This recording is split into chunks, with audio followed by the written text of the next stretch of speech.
Okay, hello, welcome back for a third matchup here with Pauper Goblin tokens on Just for Fun. This is Matt. Hello and have fun to Brendan JL. What up, Brendan JL? Okay, so at least we're not flooded. This is another this deck. Like sometimes you have just the god draw, and then sometimes there's just not too much going on.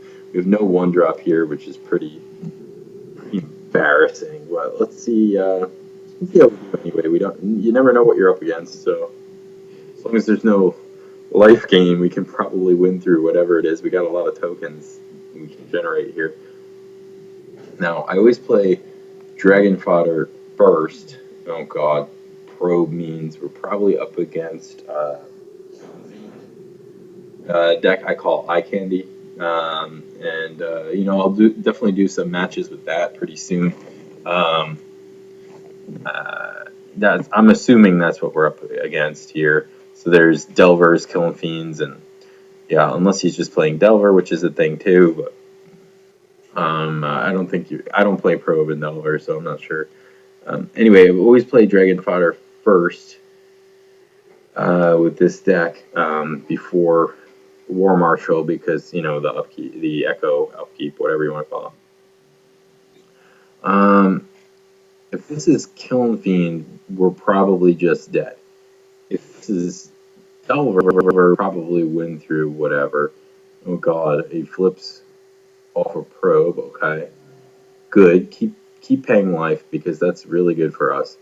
The only problem with probe is now he knows about weapon surge, but I'm not sure how much he can really play around that because in the Killing Fiend deck you're not playing counters really. Okay, so he's stuck on one land here, maybe. Although Ponder, it's unlikely you won't draw another one. Although that deck, I think, is 17 land also. Um, the deck I'm talking about, if that's indeed what he's playing, is a bunch of cantrips. I don't play cantrips in mine, actually, in my version, but it's Kiln Fiend and a bunch of instants and Delver and Nivix Cyclops. And you just kind of like give it, cast Assault Strobe or something and kill your opponent, and you can untap and kill your opponent on turn 3 pretty consistently with that deck. Here, we're going to go Bone Splitter, War Marshal. We're in good shape at this point because Delver isn't as fast a clock as Kiln Fiend. Normally, you would think, tokens would be a good matchup against that kind of deck because you can just kind of chump block forever if you want to win a race. But there's too many things that make make the opponent's creature unblockable. So blocking is probably not an effective strategy here. Um, Second Delver, all right, I can live with that. That's fine.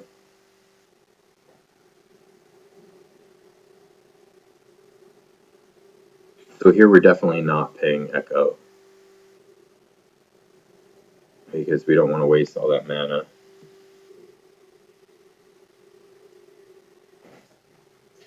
Nope.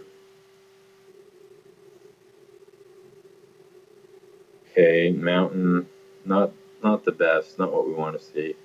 I'm going to play Wellspring here.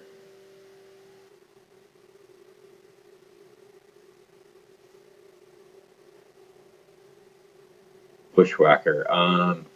Not going to play Bushwhacker this turn.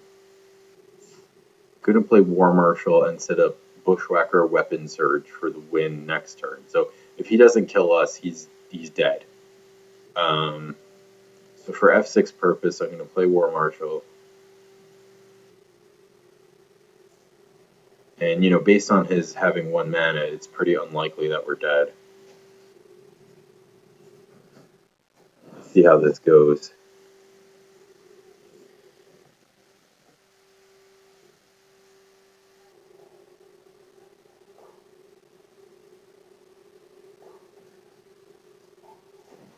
Okay, let's see if he flips his other Delver here. Yeah, of course he does. Go ahead, cast Pro. um, at this point, he probably knows he's in trouble. He doesn't know about the Bushwhacker, though. He cast Pro preordain. Okay, that's a way to draw into another land. Still, I'm not sure how much it's going to help. I think we got this one pretty sewn up here.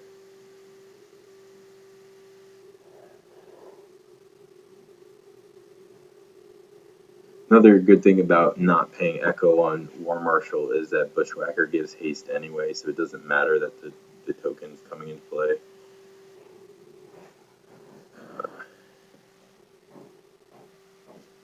This turn, and it doesn't have haste, so it's all good like that.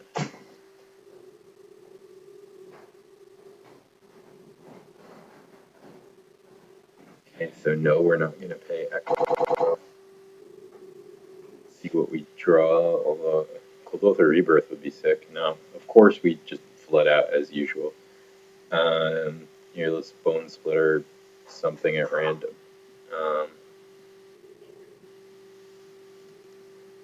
Let's cast Bushwhacker.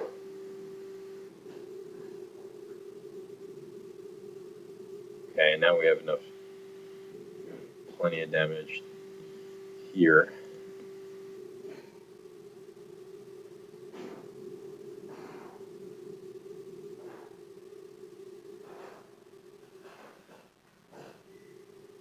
And okay, opponent concedes. Good thing we lagged there, so I was worried I skipped my attacks by accident somehow. Alright, so his deck doesn't interact either, so it's just kind of a race, and we got lucky. I really don't like his version of the deck. Okay, he quits because he knows it's not a good matchup for him.